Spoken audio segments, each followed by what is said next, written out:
জীবন পাথরটাকে যখন বুকে রেখেছে, মানে এত দামি মূল্যবান পাথরটা কোথায় রাখবো বুঝতে পারছি না। এক মাথায় রাখবো, বুকে রাখবো, হাতে রাখবো, কোথায় রাখবো?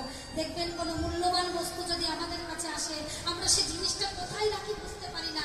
সে মূল্যবান হয় আমার গুরুদেব, সে মূল্যবান হয় মা, বাবা, সোনা, যাই হোক। আজকে জীবনের পাথরটাকে বুকের মাঝে নিয়ে কিছু দূরে গিয়ে মনে মনে ভাবছে,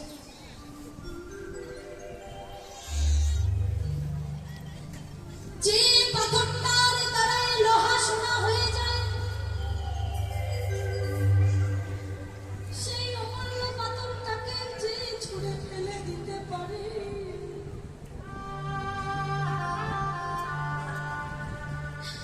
না জানি তার কাছে আরো কি মূল্যবান জিনিস আছে।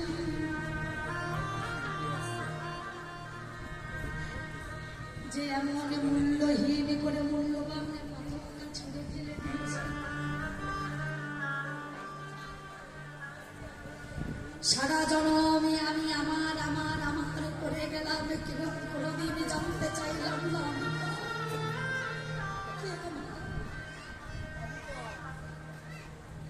বাবা আমার, মা আমার, ভাই আমার, চৈতন্য ফিরছে জীবনে। হে ভোলানাথ, এখন বুঝতে পারছি কেন তুমি আমার পাঁচটি কন্যা সন্তান দিলে।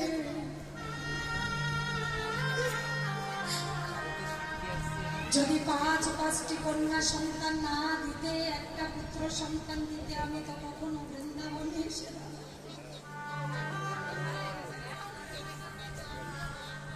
যদি তুমি আমার 5টি কন্যা সন্তান না দিতে, আমি তো বুঝতে পারতাম না এ জগতে কে আমার আমি কার।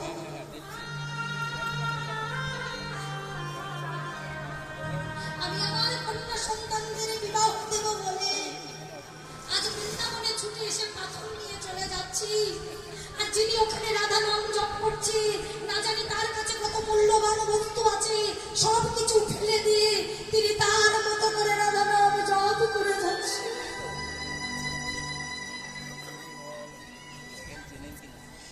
জীবনের চৈতন্য হলো জীবনে দাঁড়িয়ে গিয়ে পাথরটার দিকে তাকিয়ে বলছে,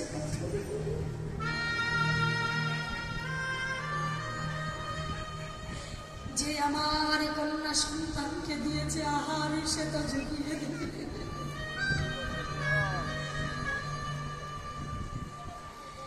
কুরুক্ষেত্রের যুদ্ধের সময় ভগবান 100 সন্তানকে মেরেছিল, কিন্তু একটা টুনটুনির 5টা বাচ্চাকে রক্ষা করেছিল। কেন? টুনটুনি কেঁদে বলেছিল, হে দয়াময়, তুমি ছাড়াই আমাদের আর কেউ।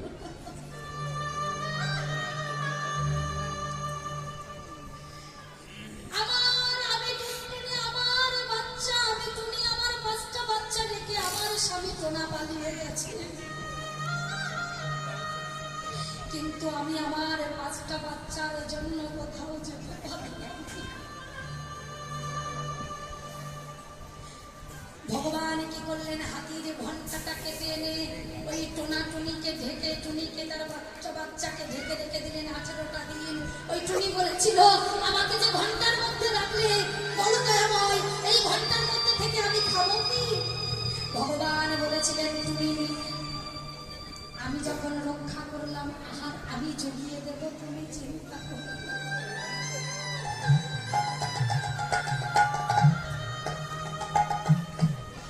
গান্ধারী যদি বলতো, জয়াময় যুদ্ধ চাই না, তুমি আমার সন্তান আছো। ওই যে বললাম, পাপ করলে ভুগতে হয়, পাপ করলে ভুগতে হবে। কুন্তি লাভ করলো, কুন্তি কৃপা পেল, আর লাভ করলো গান্ধারী।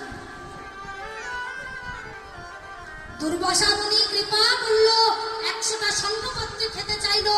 কুন্তি নিজের দেহটাকে স্বর্ণপাত্র করে সেবা দিল। কুন্তিকে বললো, যাও স্নান করে এসো, তোমাকে কৃপা করব। কুন্তি স্নান করতে চলে গেল। এদিকে গান্ধারী মাথায় ওড়নাটা দিয়ে ওই দুর্বাসা মুনির কাছে এসে বললেন, হে মুনিবর কৃপা করো। দুর্বাসা মুনি বললেন, 100 পুত্রের জননী হও। কুন্তি ঘরে এসে বললেন, হে মুনিবর, আমি এসেছি, আমাকে কৃপা করুন, আমাকে বর দিন। মুনি বললেন, এই তো আমি একটু আগে তোমায় কৃপা করলাম। বলে, না, আমি কুন্তি স্নান করতে গিয়েছিলাম। দুর্বাসা মুনি দেখলেন গান্ধারী পরের ধন চুরি করে নিয়ে চলে গেছে। কুন্তিকে কৃপা করলেন, কুন্তি তুমি এসেছো যখন দাঁড়াও, তোমায় কৃপা করলাম, তুমি 5 পুত্রের জননী হও, আর আমি তোমার 5 পুত্রের হাতে 100 সন্তান নিহন হয়ে যাবে।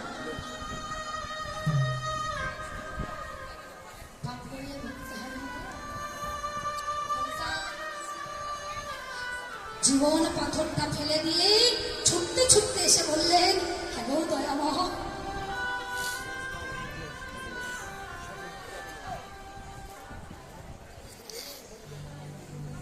যে পাথরের মধ্যে কিছু নাই, শুধু সোনা হইতে পারে,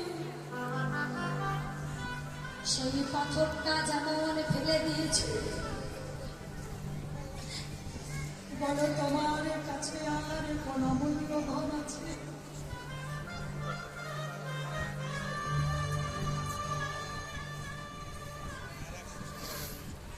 জীবনে যখন গোসাইয়ের চরণটা জড়িয়ে ধরে বলতেন,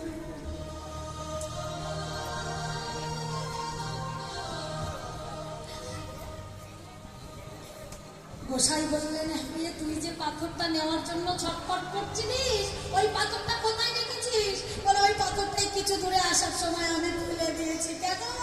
ও পাথর সোনাই এনে দিতে পারি, কিন্তু তোমার মতো মূল্যবান সম্পদ তো এনে দিতে।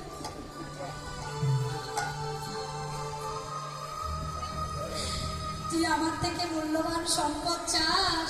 ও জীবন, যদি মূল্যবান সম্পদ পেতে চাস, তোর একটা কাজ করতে হবে, তোকে সব ভুলে যেতে হবে। এই বৃন্দাবনে তোকে নতুন জন্ম নিয়ে আবার রাধা নাম গাইতে হবে, পারবি? জীবন বললেন, দয়াময়,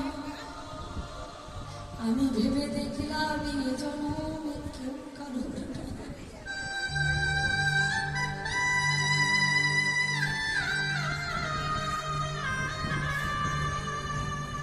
বাবা বলো, মা বলো, ভাই বলো, দুদিনের পথের পরিচয়, স্বার্থ যতক্ষণ আছে ততক্ষণ এরা কথা কয়, স্বার্থ ফুরিয়ে গেলে ভাইয়ের শত্রু ভাই হয়।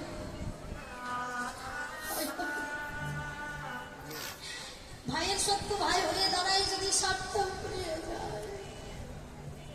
জীবনে বলছে, দয়াময়, আমি বুঝেছি এই দেহটার কোনো মূল্য নাই, খুলে দিলে এক মুষ্টি ছাই হয়ে যাবে।